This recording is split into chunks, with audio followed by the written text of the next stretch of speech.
Welcome everyone to another episode of the CORECAST. As usual, I am your host, Mike Carlson. And today I am joined here by performance specialist, Rich Thaw. Rich, thanks for coming on the show, man.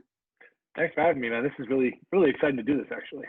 Well, hey, we're happy to have you on here. And I want to start from the top. I want to start from the beginning. What was your upbringing like? What was the things that kind of inspired you to move into personal training, performance, all of that good stuff? So I played a pretty high level of hockey growing up. Gotcha. And I got to the point where I was a little bit better than the average bear, or like Okay. polar bear. I live in Canada.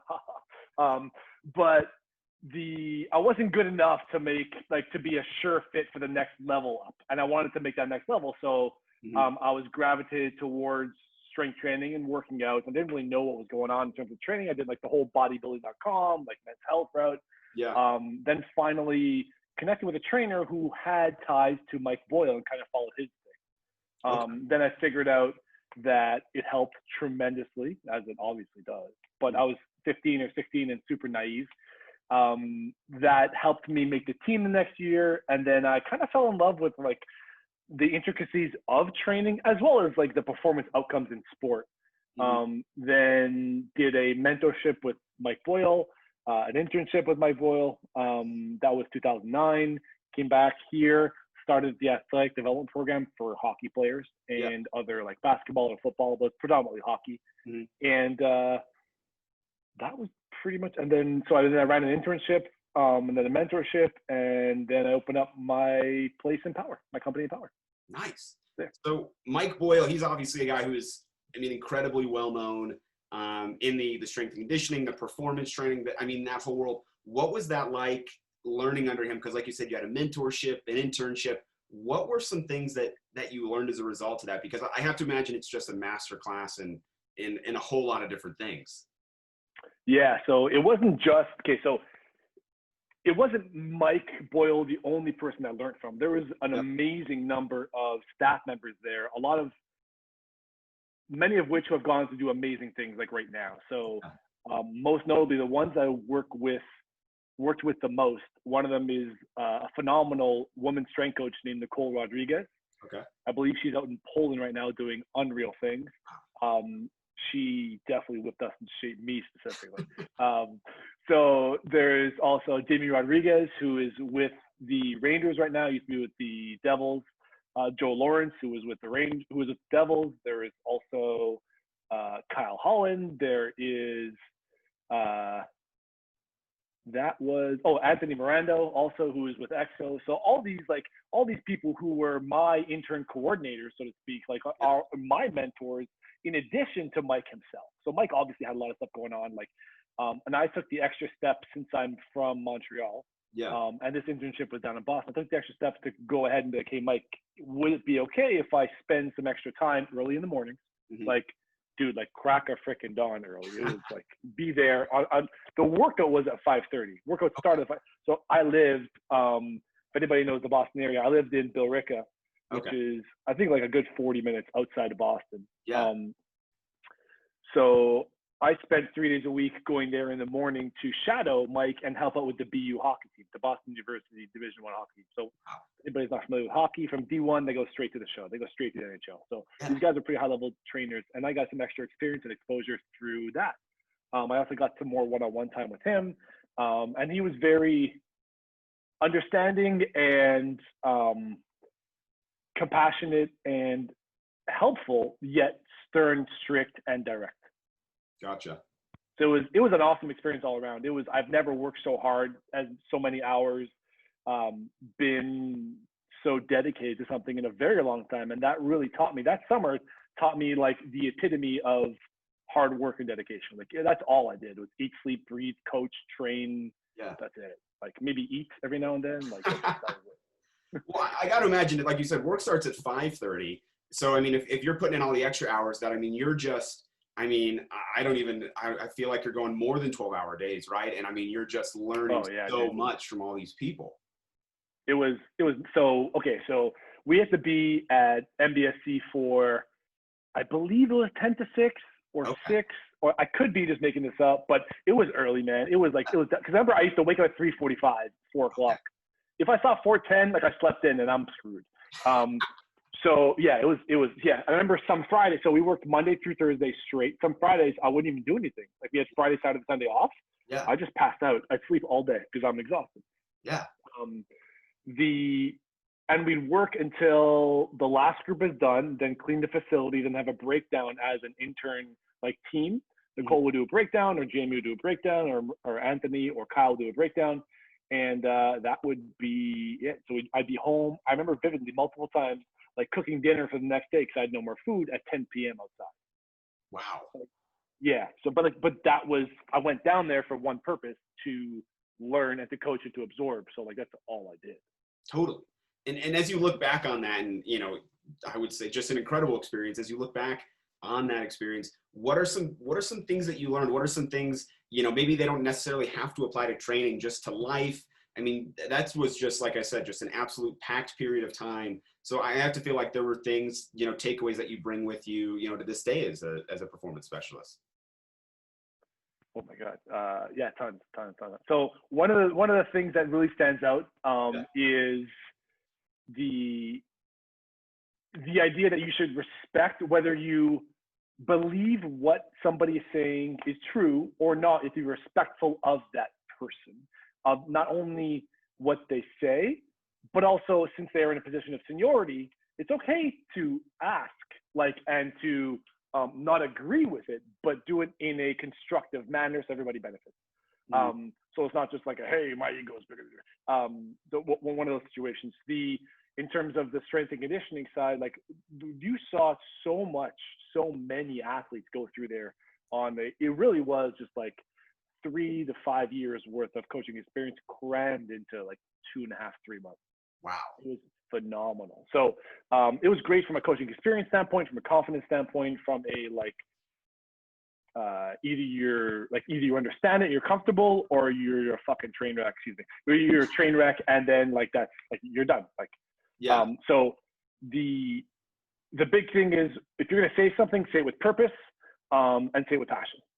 Nice. And then when you do say that, like you gotta command the room. Like you command the room, because these kids, like all of them are, the vast majority of them are really high level athletes. And then there's obviously some high schoolers and like, so they will walk all over you if they see that you're weak. So you have to like own the room essentially. And that's one of the one of the valuable skills that I learned going through that internship is like, if I'm going to coach a group, I got to command the group, like be on the same level as them in terms of like a joking around thing, but when it's time to go, like we go. Yeah. Wow.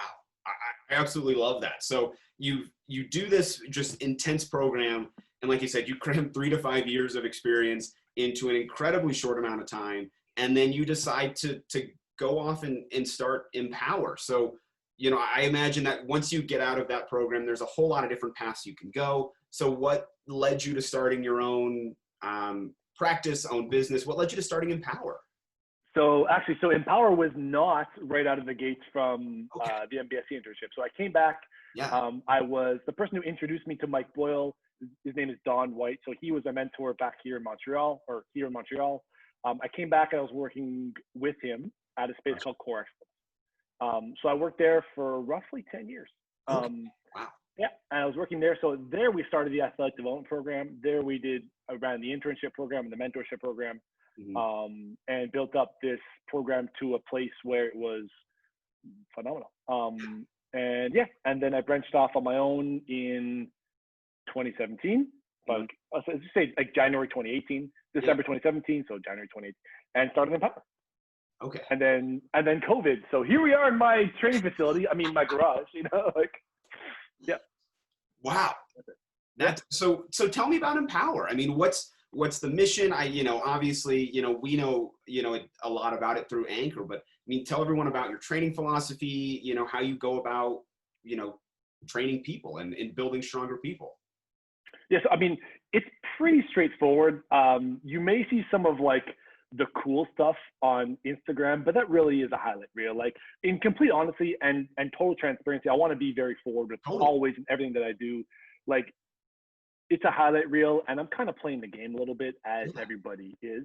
Mhm. But the vast majority of the most effective stuff that we're doing is squatting, is benching, is rowing, this is like classic stuff. Yeah. But I kind of alluded to this in a recent post. Like I just use something called a shit test. I think Yeah. Mike Boyle, like oddly enough, I'm talking about him again, but Yeah. I'm sorry, coincidentally, but he came up with this test, or he said it most recently. That's why it resonates with me. It's like, does it look like shit or does it look good? Like it's a yes or a no question. Yeah. And if it looks good, fantastic. Let's load some more. Yeah. Or let's get more explosive then, depending on the performance quality, that you're after then. Or does it not look good? But then let's dive deeper into what isn't working or what performance qualities are lacking so that the squat doesn't look like very vertical, like you're in a tiny elevator shaft, for example. Yeah. Instead of the squat kind of looks like a full dead flower, like deadlift type thing. Yeah. Like a sad, like sit down. So the mission of Empower is pretty straightforward. It's to empower the people who empower people. Like so essentially everybody deserves to be treated like a professional athlete, both inside and outside the gym. I mean, obviously the professional athletes obviously do, but why shouldn't everybody else? There's a lot of commonalities. Everybody loves the feeling what it's like to run and to jump and to slam and to throw, and to lift like relatively heavy and feel like empowered. Like, I mean, no pun intended there, but that is the essential overarching principle. And Empower is an athletic, productive, and inclusive culture that by default, by collateral, those things tend to happen. Yeah. We support the people that we want to be supported. Totally. So sorry. No, go ahead. No, go ahead. I was just going to say, you hit on just a ton of incredible wisdom there. So first of all, I got to thank you for that. Second of all, the thing that really resonated with me is, like you said, it's about, you're not having to reinvent the wheel with what you're training people with.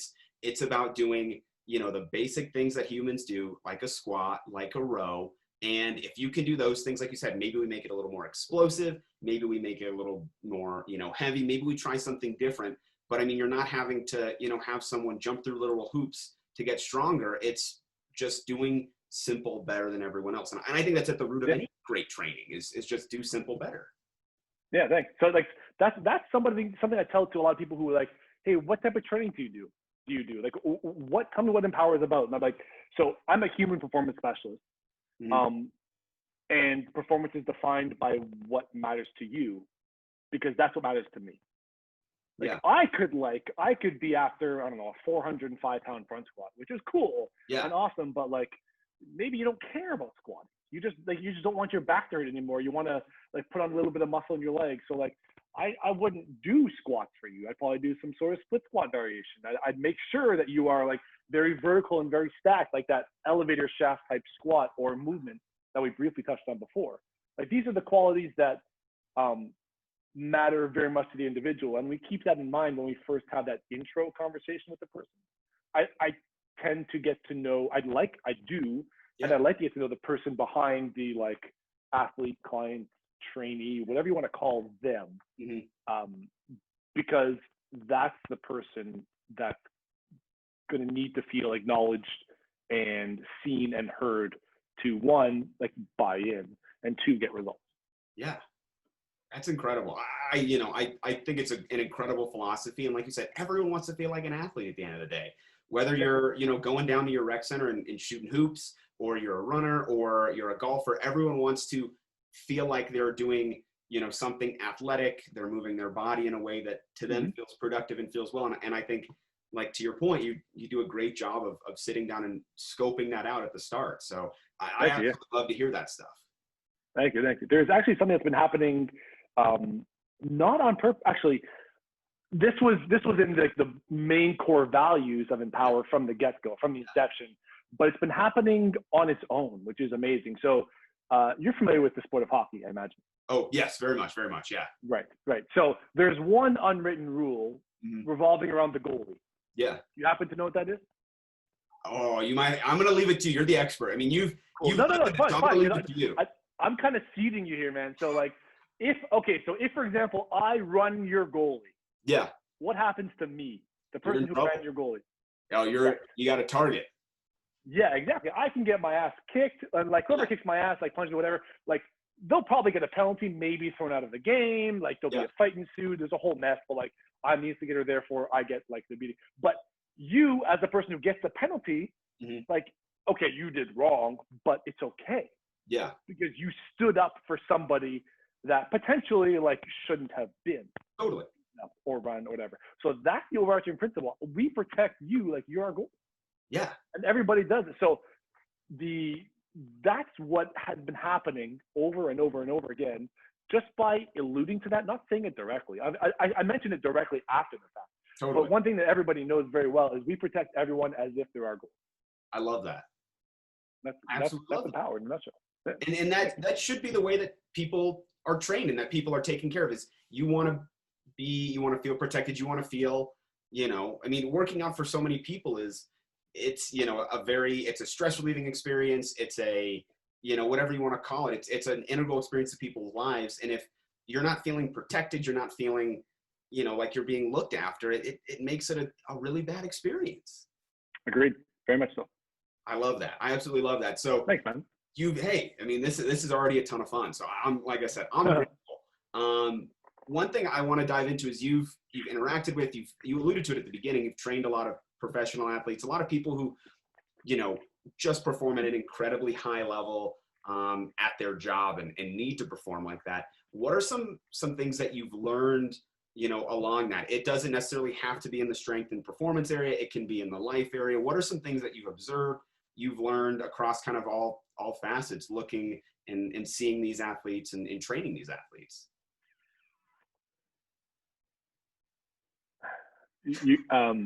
I almost feel as if there should be some like elaborate answer here, like really cool, like deep.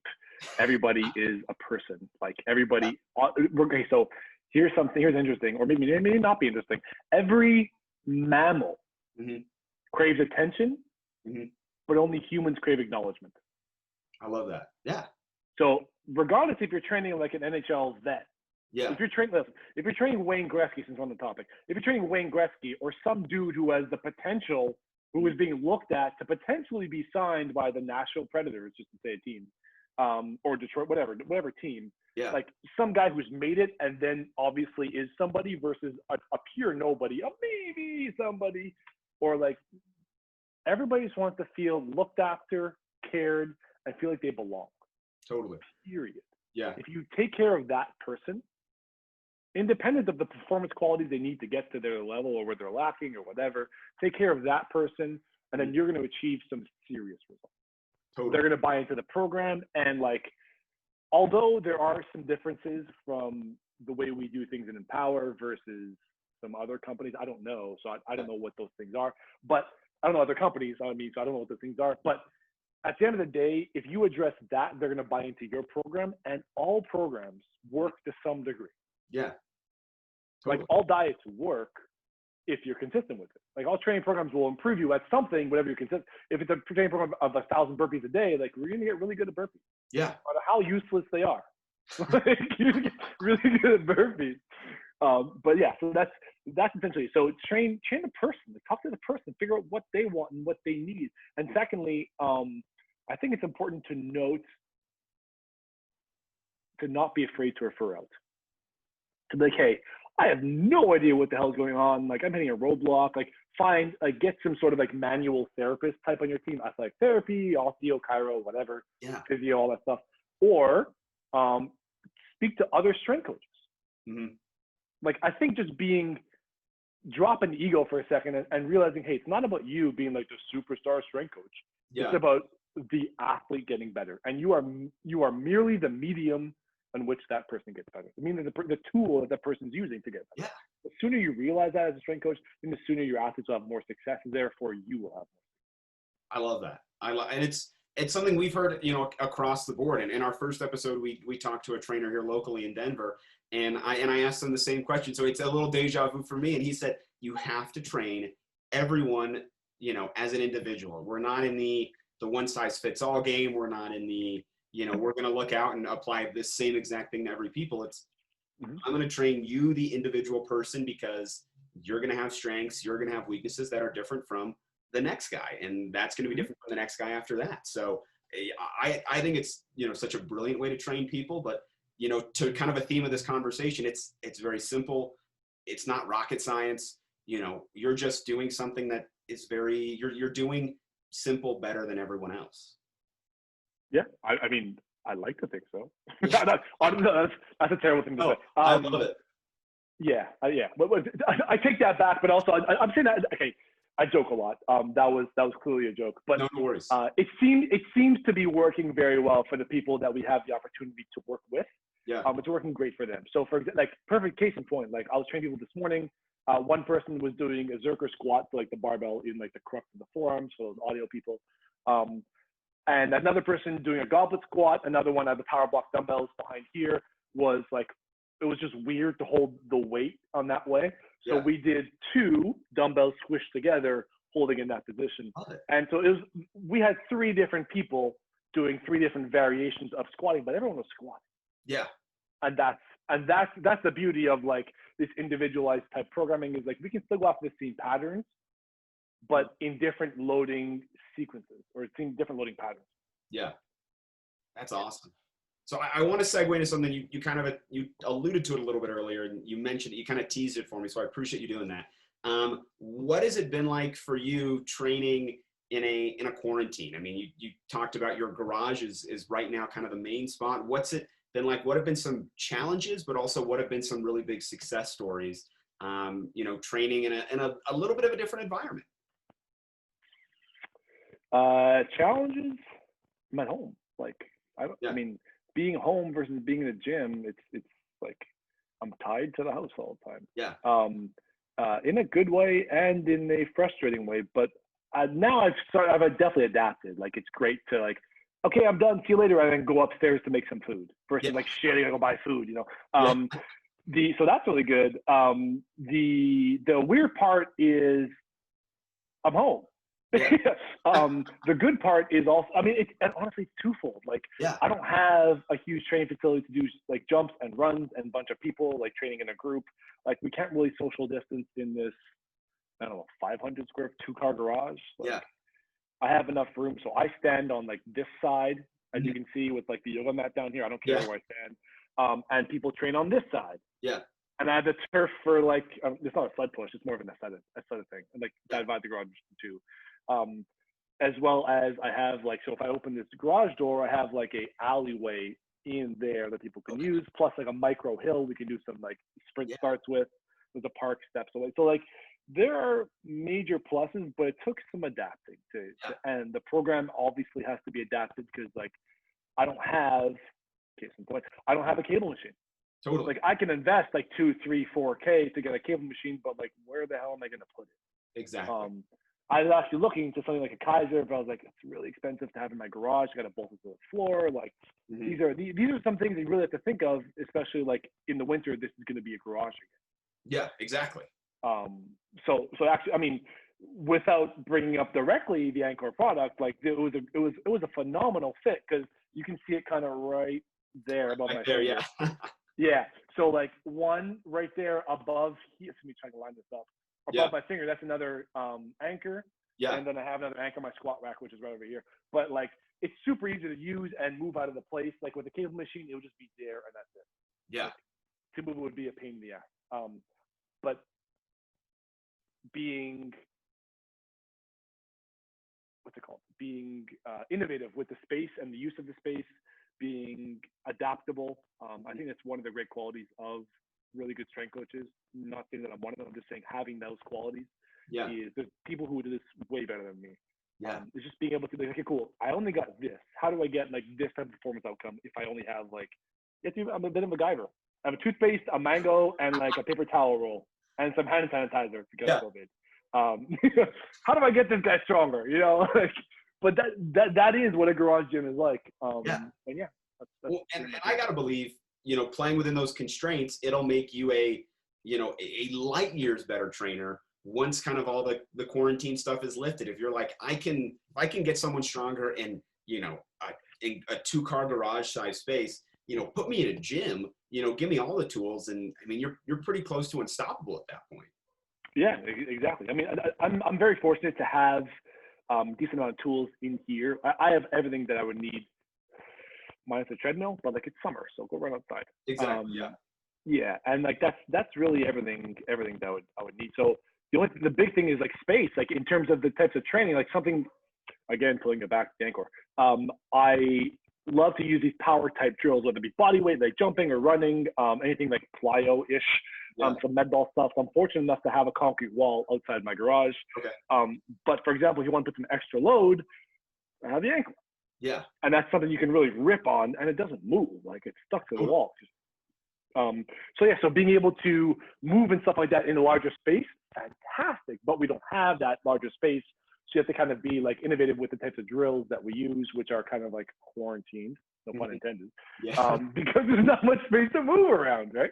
Yeah, I absolutely love it. And it's been, I think, really great, you know, as we've been kind of doing these interviews to see how people are adapting and how people are doing it. And the coolest part is just seeing that, you know, nothing's changed. Like the quality of the training experience, you know, it hasn't changed despite this. You could do a totally blind test and, you know, the person who's, you know, coming out of a gym that has some quarantine restrictions or maybe in a smaller space is looking pretty close to the guy who's doing it in a full space. So I just think that, for me, at least as an observer, it's been the coolest thing to watch. Yeah, I agree. I think the limiting factor is how quick can you adapt to the change of environment. Totally. And the sooner you can adapt or accept, almost like there's like the stages. I mean, we've all kind of seen this to some degree in movies and like in like TV shows and whatever it is, like the stages of like acceptance. There's like frustration, grief, like denial, frustration, grief, like acceptance, and then like you go. Like this is gonna sound kind of extreme. Like you almost have to mourn for like that past. Totally. And then like, okay, you can either sit there and feel terrible and gain the quarantine 15, which we all have to some degree. Like, I express myself included. Like, and then okay, cool. Like, and now what? You can sit here and stay like getting worse, or you can get a deeper hole, or you can figure something out. And this is like figuring something out. I love it. I love it. That is awesome. So we're gonna move into the rapid fire now. So with this, I'm going to hit you with just, you know, some fun, some lighter questions. And, you know, if you have to take a couple of seconds, that's totally okay. You don't need to be super, super quick on the draw with it. We just call it rapid fire because the name works well. So what is your favorite exercise or movement, your all-time favorite? I love front squats. They just feel like great. Yeah. It's like, it just looks and feels great. Hey, that's a great answer. You're the second person to say some kind of a squat. So awesome. I'm starting to see a pattern already. Bias. I grew up in hockey. Legs are everything. I love it. I love it, and that's great. So next one, if you weren't a trainer, you would be a what? Ooh. I don't know. I don't know, honestly. Professional hockey player? Yeah, right. That's a joke. There's no way. I was actually diving into veterinary medicine before I decided to like go the health route. So I'd say that maybe. Hey, professional hockey player, vet, maybe both. We can merge the two some way. I think it's that plays. I like it. That's definitely the most creative answer we've got to that. So as I was kind of doing some prep research on you. You give out a lot of like really great, I think, wisdom, a lot of great quotes. I saw the one that was my favorite was it chop wood, carry water. I'm a big fan of that myself. Oh man. There you go. Hey, stickers printed there. Yeah. I love it. I'll send you one, Mike. I'll send you one. Hey, I'm going to throw that on my laptop, water bottle, everywhere. So, cause I'm a huge fan of that saying. So, maybe I'm totally spoiling your answer here, but if you could give anyone one piece of non-technical, just life wisdom, what would it be?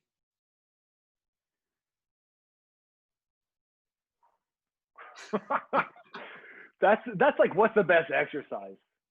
It's a little bit of a tough one.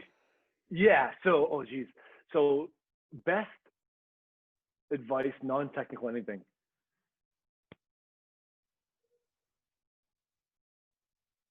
Notice the distraction. Okay. I like that. Notice the distraction. Yeah, that's what I would say.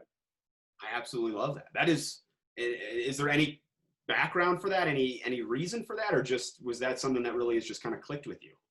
That's something that's been like with me for a while. I don't know where I heard that. Yeah.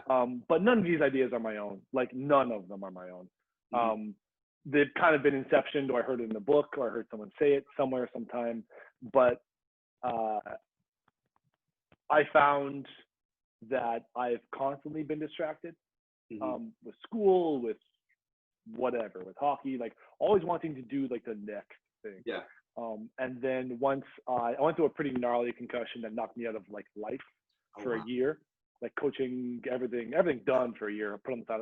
It was terrible. But the one thing that I could do was focus on myself, because that's the only thing I could really do. So I started meditating. I was already kind of meditating, but I had nothing but time, so I really dove deep. Yeah. And meditating, journaling, gratitude journal. So I started just like going inwards. And then that's one of the things that I came out with is always forward, which is something that you've seen up over and over. I usually sign off with a pawn or the word always forward in my quotes. And this level of awareness and noticing the distraction is something that's really resonated with me growing up with ADD and growing up with just like wanting to do the next thing. Just focus on one task and task at hand and get that done. And just notice what's pulling you. Like, is that a feeling, a sensation? Like, are you anxious? Are you depressed? Are you angry? Are you something? Like, I feel I am. And this is a whole other conversation, man. Like, those types of things are a rabbit hole, because you become, if you say, I am angry, I am upset, I am depressed, you become the emotion. And that's the problem. Yeah. And you can't dissociate with that. So if you simply note or notice the distraction, whatever is going on in your head, you can separate yourself from whatever that thing is and recognize, cool, like, can I do that in a second, or do I really need to check Instagram right now? Like, why do I have to check Instagram? Like, because I need a feedback, or am I looking for a super important message from this amazing company? Like, it's probably the former, not the latter. So I don't need that. Like, let me just finish this first and I'll check it after. Like, so noticing the distraction, I can think help everyone move forward in whatever they truly want to achieve, rather than jumping to what's easy. Wow. That is, I think we're going to have to end the episode on that note. That was just incredible.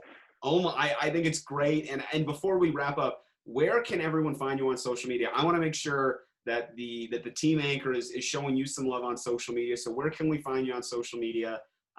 Let us know. Where can we find you? Yeah. No, I appreciate that. I think Instagram is probably the easiest, most accessible one. I'm definitely on there. Cool. The most of all platforms. You can, so it's at @coach_Rich Thaw. Cool. Also at Empower, I get both. At Empower, I think it's 2 underscores, __, but either way.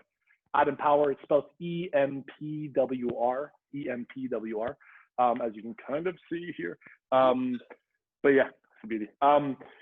Yeah, and Facebook is the same thing, Rich Thaw. LinkedIn, same thing, I guess.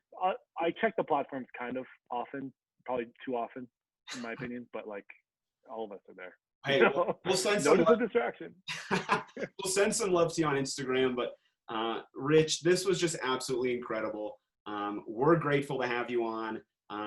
You know, I think everyone who listened to this just got an absolute ton out of it, especially those last couple minutes. Those were just, I mean, it just was incredible. So can't say thanks enough for all of that.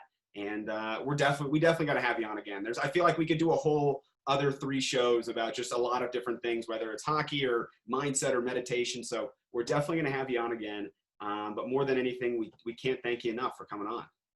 I appreciate that. Actually, this was a lot of fun. So thank you guys for asking me to be on this. This is great. Anytime. So we will be signing off here and looking forward to having you on again.